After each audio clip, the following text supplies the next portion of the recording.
नमस्कार प्रिय मित्रों, हमारे व्याकरण के प्रथम आह्निक में आपका हार्दिक स्वागत है। हम संस्कृत की वर्णमाला से आरंभ करेंगे। तो वर्णमाला के हमारे दो पाठ रहेंगे।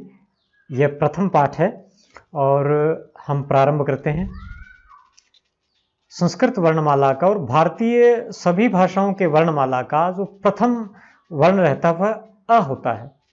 अ, अश्वः, अश्वः, इसका दीर्घ रूप है आनकः। अ ह्रस्व है यानी छोटा है और आ दीर्घ है, आनकः ढोलक। इ इभः, ई ईश्वरः, ईश्वरः, इभः ईश्वरः। इ ह्रस्व है, ई दीर्घ है। हमने कुछ ऐसे शब्द भी इसमें शामिल किए हैं जो आपके शब्द भंडार को भी बढ़ाने में सहायता करेंगे। जैसे अभी तक आपने गज, हस्ती तो पढ़ा होगा, लेकिन इभ बहुत कम लोगों को के सामने आया होगा। इभ, उ उलूकः, ऊ ऊर्णम, ऊन। भेड़ नहीं समझना है, ऊन ऊन होता है। भेड़ के जो ऊपर रोए हैं उनको ऊन बोलते हैं। उलूकः ऊर्णम। ऋ ऋक्षः, भारत के कुछ भागों में से रू भी बोला जाता है। रुक्षः, ऋक्षः, रुक्षः। आप अपनी सुविधा के अनुसार कुछ भी बोल सकते हैं, इससे कोई अंतर नहीं पड़ेगा।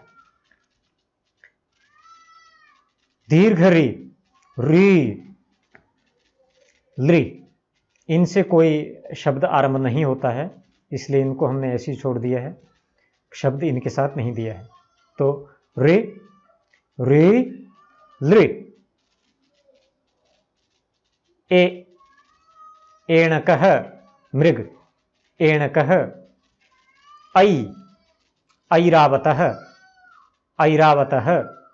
ये ए नहीं है। जैसे हिंदी में कई डायलेक्ट्स, हिंदी की कई बोलियां क्या करती हैं, थैला, भैंस, भैंस, थैला, इस तरह से ज्यादा शुद्ध होता है। संस्कृत में तो कम से कम ऐ बोलना ही है।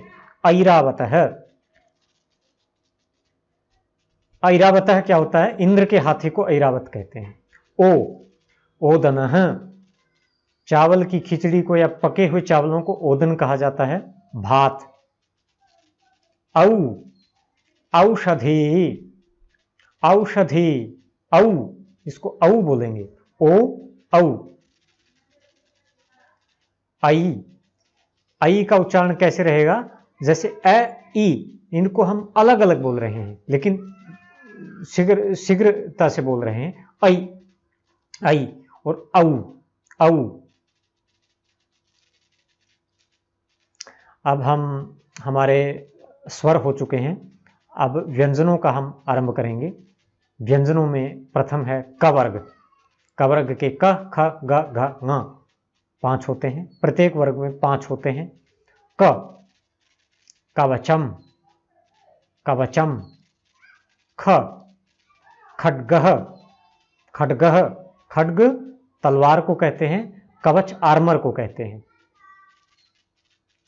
ग गर्दभः, गधा, गर्दभः।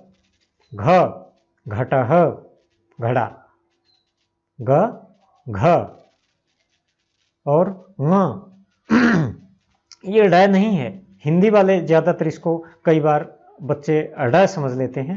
ड ध्वनि संस्कृत में है ही नहीं, ये ङ है, ङ। इससे कोई शब्द आरंभ तो नहीं होता है, लेकिन शब्दों के बीच में ये आता है। गंगा, गंगा। अपने वर्ग के पहले जो 4 वर्ण हैं क, ख, ग, घ, इनसे तुरंत पहले ङ का प्रयोग होता है। गंगा। शंखः, कंकः। कंक एक प्रकार का पक्षी होता है, कंकः गिद्ध जाति का ही। शंखः, कंकः, गंगा। कंकः में क से पहले आया है, शंख में ख से पहले आया है और गंगा में ग से पहले। इसके बाद है चवर्ग आरंभ होता है। चटका, चटका चिड़िया को कहते हैं। छ, छत्रम, छाता, छत्रम। ज, जम्बूकः, गीदड़, गीदड़ को जम्बूक कहते हैं।